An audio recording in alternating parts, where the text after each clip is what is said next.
Bonjour à tout le monde, ou bien bonsoir, ça dépend de l'heure à laquelle vous suivez cette vidéo. Je suis avec l'équipe Choc. Quand vous voyez les deux gars là, ça va parler pisciculture fort. Ça c'est l'équipe Choc de pisciculture. Et aujourd'hui, on va mettre l'accent sur le choix des alevins. Parce qu'il y a un débat qui se passe actuellement au niveau de la qualité, alors le choix de la souche. Donc on va vous parler du choix des alevins, comment choisir ces alevins et parler un peu des différentes souches, d'où les alevins viennent et les différentes souches d'alevins en quelque sorte.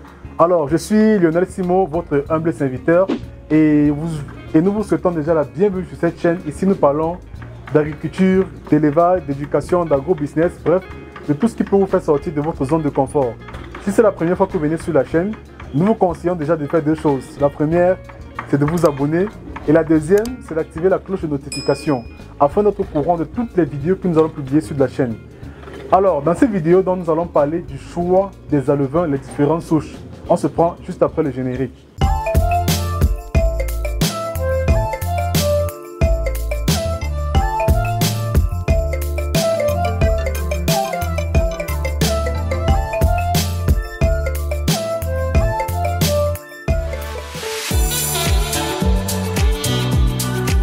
Vous faites bien de rester connecté. Je suis avec, je vais dire à ma gauche ou à votre gauche à l'écran, je ne sais pas trop. Bon oui, à ma gauche, à moi qui est à votre droite à l'écran. Monsieur Coman, qui va se présenter en 10 secondes parce que certainement vous connaissez déjà Monsieur Coman. 10 secondes. Bien, je suis le nommé Coman Stéphane pour vous servir, agronome de formation option production animale. Ok, c'est tout. On va pas entrer en profondeur. La présentation est aujourd'hui. Et à ma droite, donc tu es à ma droite quoi. Ok, à ma droite nous avons La nommée Toko Eboulé Elodie Orissa, ingénieur en sciences halieutiques, spécialisé en aquaculture. Ok, super. Dans cette vidéo, on va parler du choix des alevins pour réussir votre projet piscicole. Alors, le choix des alevins est très capital pour la réussite de votre choix de votre activité piscicole. Il faut déjà se baser sur d'où viennent les alevins. Et pour cela, je laisserai la parole à M. Ekoman. Bien, bonsoir à tous, ou alors bonjour, ça dépend donc l'heure à laquelle vous nous suivez. L'heure à laquelle vous suivez cette vidéo. Comme l'a si bien dit Lionel, qui travaille déjà avec nous, on le remercie déjà. Pourquoi? Parce que il est en train de... C'est nickel, les gars. Ah, ok, non, c'est lui qui, d'une façon ou d'une autre, apporte même les solutions ici, on fait... aux problèmes que les uns et les autres rencontrent. Ici, on fait le culte de l'agriculture, les gars. La chaîne, c'est le culte de l'agriculture. Voilà. Déjà, d'entrée de jeu, beaucoup de pisciculteurs ont des problèmes aujourd'hui par rapport à l'alevinage, par rapport au type d'alevin qu'ils reçoivent. Et c'est la raison pour laquelle, de temps à autre, ils nous demandent, ils nous posent la question de savoir quelle souche on m'a donné. Et je comprends leur souci. On peut poser cette question, pourquoi? Parce que vous pouvez payer des alevins, arriver dans votre étang, ces alevins ont des problèmes de croissance. C'est-à-dire, j'ai payé des alevins chez tel. Les alevins ne croissent pas rapidement. Vous pouvez également payer des alevins chez, je ne sais pas, un producteur. Vous arrivez, vous payez vos alevins. Ça veut dire que de façon rustique, ces alevins-là ne présentent pas les caractéristiques des alevins qui, bon bref, qui peuvent facilement mettre beaucoup de temps. Et autre chose, les gens ont également un problème par rapport au poids des alevins. J'ai payé les alevins chez tel qui avait déjà peut-être fait 2 mois et demi dans les closeries, mais ils n'avaient pas le même poids que les alevins qu'on a payés chez tel avec la même période et autres. Est-ce que c'est un problème d'alimentation? Est-ce que c'est un problème de souche? Est-ce que c'est un problème de... Et là, présentement, nous avons Madame Toko qui va donc bien nous expliquer, ou alors de façon terre à terre, comme on va le dire, pour que vous puissiez je ne sais pas, mettre un thème à cette discussion. Donc, Madame Toko... Bon, avant qu'elle ne prenne la parole, j'aimerais qu'on essaie un peu de cadrer la chose. C'est vrai que là, nous sommes en alevinage. Ce problème est rencontré dans tout type d'élevage, notamment dans l'élevage des poulets de chair, par exemple. Il y a aussi plusieurs sources dont les gens rencontrent les problèmes, sans savoir que chaque souche a sa spécialité, sa particularité. Donc, peut-être quelqu'un veut des poulets qui veulent que ça grandisse rapidement, comme c'est le cas de tout le monde, mais il tombe sur mauvaise souche. Sans oublier que même celui qui a vendu la souche peut-être n'est pas aussi au courant de ce qu'il est en train de vendre. Donc c'est ce que je voulais un peu éclaircir. Donc Madame Touko peut-être va nous ouvrir les yeux. Ok, en ce qui concerne de la qualité de vin, j'aimerais dire ceci. Le poisson chair africain, communément appelé Clarias silure, vaguement appelé silure, on dit du Cameroun. Local, oui. Donc poisson chat africain. Donc son vrai nom c'est poisson chat africain. Oui, poisson silure. Bon, en fait, silure, c'est une famille dans les siluridés. Si je passe chez Maman Nyoma, je dis que je veux le poisson chat africain. Elle va me dire Akaba.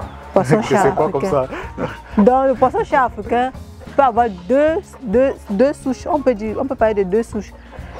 La souche domestiquée et la souche naturelle.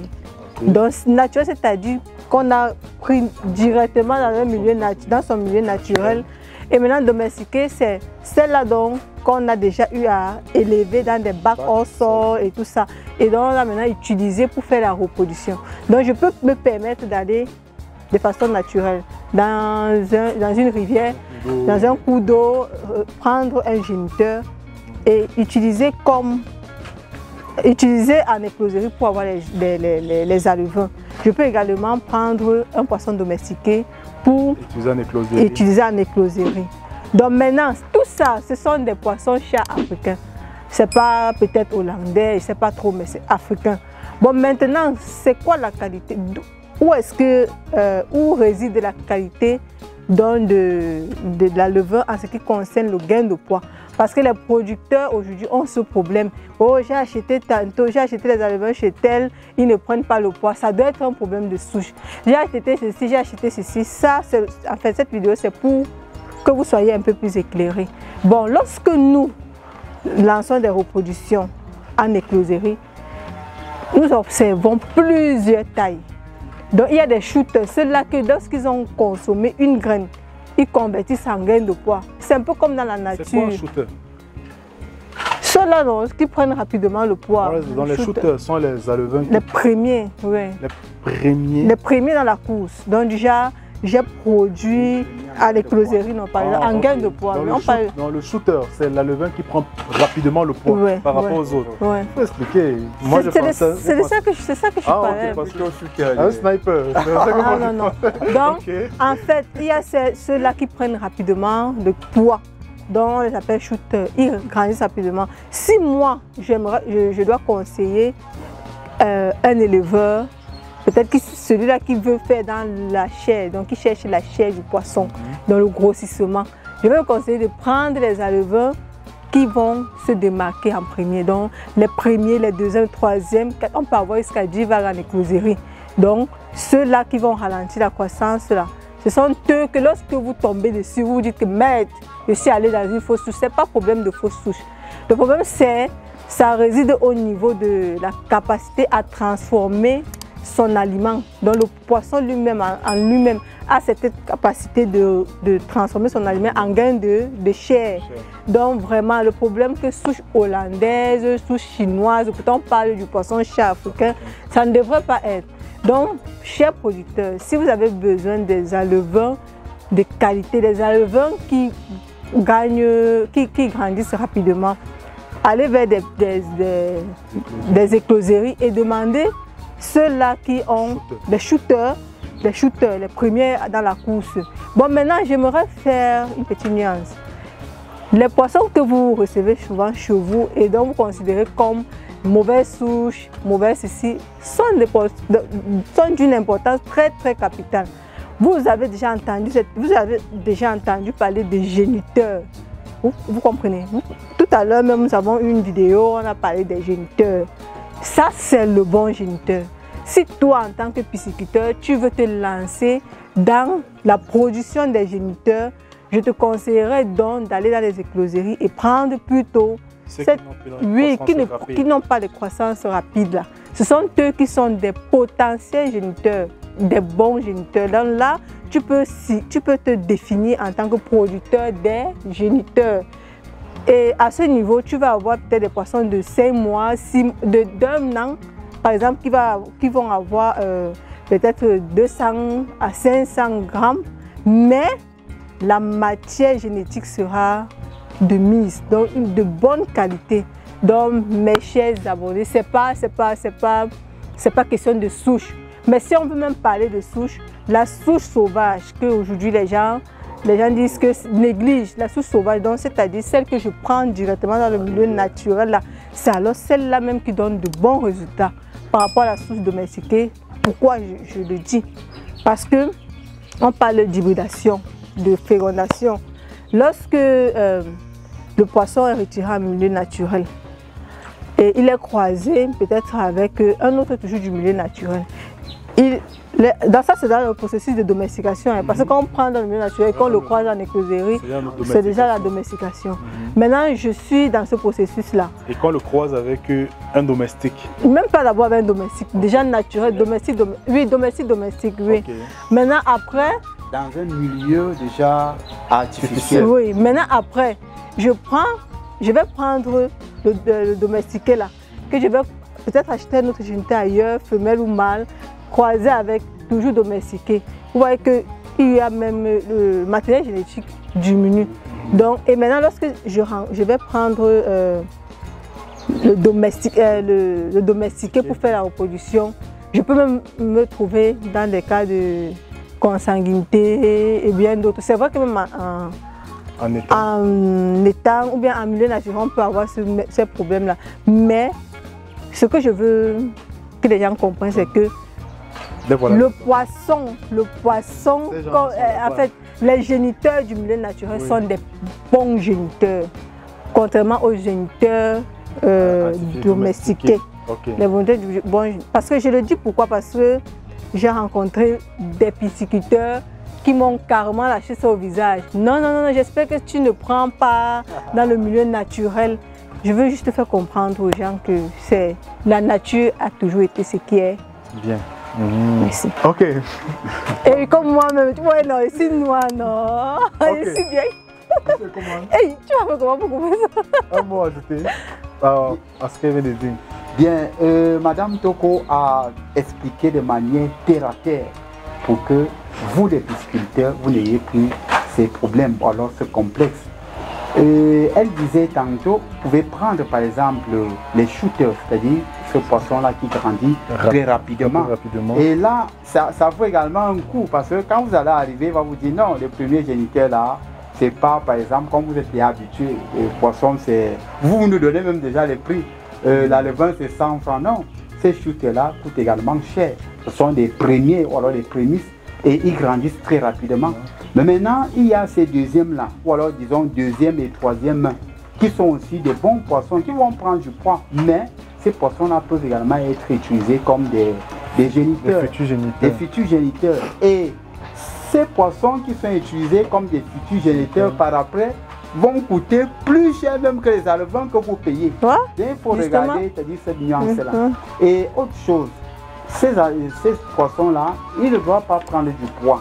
Ils ne doivent pas prendre du poids en tant que tel parce que quand l'animal prend déjà beaucoup de poids, il perd ce qu'on appelle les performances de reproduction. Ouais. Donc, on peut dire que ce soit les shooters, que ce soit les alevins de deuxième ou de troisième main, tous ces alevins-là sont des alevins de très bonne qualité. Tout dépend donc de l'objectif de production du pisciculteur.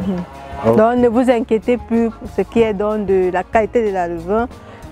Spécialisez-vous dans des domaines bien précis. Je suis là en tant que producteur de géniteurs. Alors, j'aurai besoin de tel ou tel autre. Je suis là en tant que producteur de poissons de table. Donc, j'aurai besoin des shooters parce que là, ils vont vite prendre le poids et mon cycle de production sera réduit. Je vais vite entrer dans mes cours. Bon. C'est un peu ça. Bon, est-ce que dans les différentes écloseries, ceux qui vendent dans ces alevins sont au courant de cela? Parce que toi, tu es expert du domaine, lui est expert du domaine, donc du coup, vous savez ce que vous vendez. Est-ce que c'est tout le monde donc, qui sait comment commercialiser ces alevins-là? Bon, là, parce que je dirais... on revient au débat. Je peux venir, moi, et dire que, ok, je viens à l'écloserie pour acheter mes alevins, peut-être alevins de table. Moi, monsieur, peut-être des futurs géniteurs, ils ne vont pas vite grandir. Moi, je vais accuser celui qui m'a vendu les alevins. Il m'a vendu mauvaise souche. Bon, c'est pas question, c'est justement là le problème. C'est pas question de mauvaise souche. Ok. C'est de ça que je voulais. Justement, il faudrait donc que commerçants dans le vin, soit je vais dire honnête au fait. Quand quelqu'un vient payer, il demande les poissons pour faire quoi? Fais-tu géniteur ou bien poisson de table? C'est les poissons de table, voilà ce qu'il faut. Bon, Lionel, je comprends déjà ta préoccupation. Bon, c'est pas ma préoccupation, c'est la préoccupation du prendre. La question qu'on va poser peut-être plus tard. Je comprends déjà la préoccupation des pisciculteurs. Généralement, lorsqu'ils viennent payer les alevins, n'est-ce pas, ils ne viennent pas déjà avec l'objectif de production bien défini. Je voudrais des alevins. Mais maintenant, toi aussi en tant que commerçant, parce que nous, par exemple, nous on produit pour mettre sur le marché. Et quand on a fini de produire, on aimerait couler le produit. Oui, il faut vendre. Oui, il faut vendre. Et maintenant, pour vendre même, généralement, on ne vend pas directement aux producteurs. Il y a des gens des intermédiaires, dans le business et qui ne se connaissent même pas dans le domaine. Donc, c'est comme nous pouvons dire, alors nous, on peut même donner cette information à celui qui vient payer. Mais lui, il va aller vendre son produit. Pour lui, ce n'est pas un problème. Donc, ce que nous pouvons dire aux pisciculteurs, c'est qu'il faut plutôt vous rapprocher des experts. C'est nous qui connaissons, c'est-à-dire ce que nous vous vendons. Et posez-nous autant de questions possibles pour pouvoir vous donner des informations. Ou bien même exiger ce que vous voulez. Puisque aujourd'hui, si tu as regardé cette vidéo et que tu veux te lancer dans la production de poissons, tu as quand même, il y a quand même sonné l'alarme qui te dit maintenant je dois, je veux ceci, je veux cela. Donc même si tu as affaire à quelqu'un qui ne connaît pas trop, tu dis, si tu connais une écloserie, va demander ceci, comme on envoie souvent l'enfant, va acheter le pain chargé, machin, donc va et demande plutôt ceci. Bon, je voudrais également ajouter quelque chose, parce que le débat est très intéressant. Et il faut déjà aussi noter que, comme Madame Toko le disait, les shooters ne seront pas au même prix. Parce que quelqu'un va arriver là, il te dit, non, je voudrais que tu me laisses le vin à 60 francs. Donc, quand tu veux le vin de 60 francs là, est-ce qu'on va te vendre les shooters à 60 francs? Vous voyez, donc quand vous venez, vous voulez quelque chose, il faut vraiment prendre toutes les informations. Ne cherchez pas beaucoup plus le moins cher. Parce que quelqu'un qui joue le rôle d'intermédiaire, nous on sait que nous sommes déjà à la fin du processus. Et là, le poisson qu'on peut leur vendre, c'est juste pour les géniteurs. Et ces géniteurs-là ne seront pas chers. C'est vrai que lui, quand il va produire les géniteurs, c'est là où il va les vendre cher. Parce que pour retrouver un poisson qui a déjà fait 1 an sur le marché, ce n'est pas évident. Mais maintenant, nous, on peut lui laisser l'alevin, je ne sais pas, un certain prix. Quand lui va vendre son alevin, il va le vendre au prix des shooters. Ça devient problématique. Donc, comme je le disais tantôt, Lionel, il faut que les shooters se rapprochent des experts. Et c'est nous qui connaissons la matière que nous vous vendons. Ok. Mais c'est comme vous voulez dire. Ok, super. Donc, cette vidéo était assez longue, mais elle n'était pas longue pour rien. Parce que moi, je sors un peu de là avec beaucoup de choses. Je ne connaissais pas la différence entre, au fait, quand j'allais à l'écloserie, j'achetais tout simplement des poissons. Vraiment, et parfois, je gérais les retours. Les poissons que je m'as vendus ne sont pas la bonne, ça ne grandit pas et consorts.